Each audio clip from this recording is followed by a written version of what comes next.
Nikola Jokic and Jamal Murray are the best duo in the NBA right now. I don't think it's remotely close.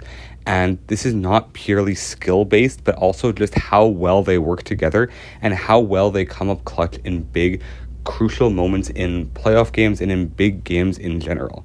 In this series against the Minnesota Timberwolves, they went down 0-2, and everybody was counting them out, thinking that the defending champions will go down in the second round series against a young Timberwolves team, and everyone was thinking that their championship run last year was a fluke.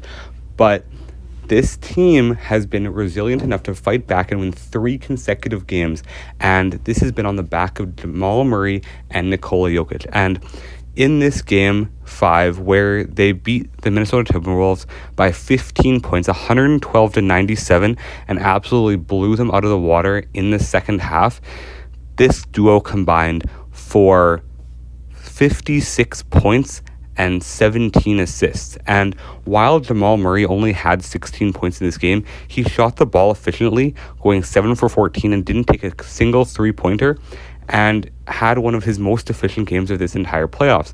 And Nikola Jokic was dominant, having 40 points, 7 rebounds, and 13 assists on 15 for 22 from the field. And at the end of shot clocks is when Nikola Jokic does his best work. And we've seen this through the last 2 playoff runs, is he'll have a seemingly unmakeable shot at the end of a shot clock and will put the ball behind his head and shoot it, and it will still go in.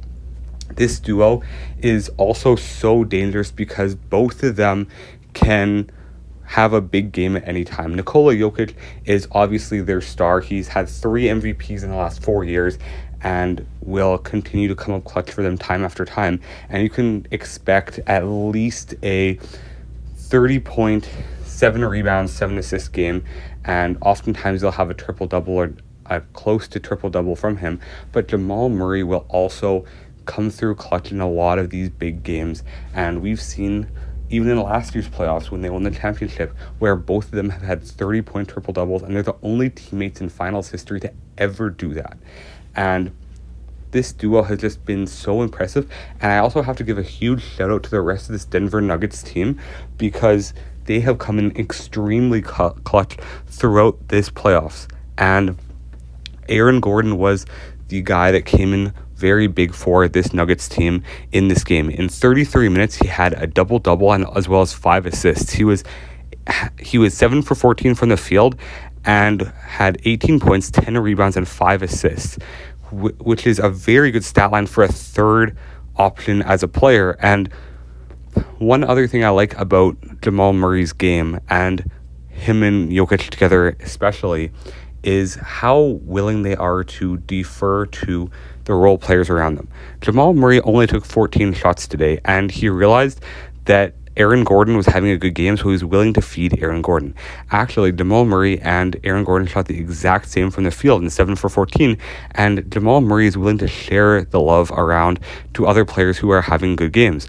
Kentavious Caldwell-Pope had 16 points on 6 for 8 shooting and 4 for 5 from 3 in this game, and this is a team that is very scary to see in the playoffs because of how multifaceted they are. And even a guy like Michael Porter Jr., who didn't have a great game today, only having 6 points and 8 rebounds, is still a guy that can explode for this team and have 25 plus points and can hit shots down the stretch when needed. So this is a very tough team to stop. But going back to the duo of Jamal Murray and Nikola Jokic, their pick and roll game is so lethal because while they can run a pick and roll and a pick and pop, Nikola Jokic can also be the one to bring the ball up. And not often do you see the power forward setting a screen for the center, but that often happens. And then Jokic has his head on a swivel to kick the ball out to Jamal Murray, Michael Porter Jr., or Aaron Gordon to hit a big shot from outside the three-point line late in a shot clock, or he can go to the basket and barrel in himself. Let me know what you guys think of this duo and if it is the best duo in the NBA. And make sure to subscribe to the channel because I'm trying to hit 1,000 subscribers by the end of the year. God bless you all, and I hope you have an amazing day.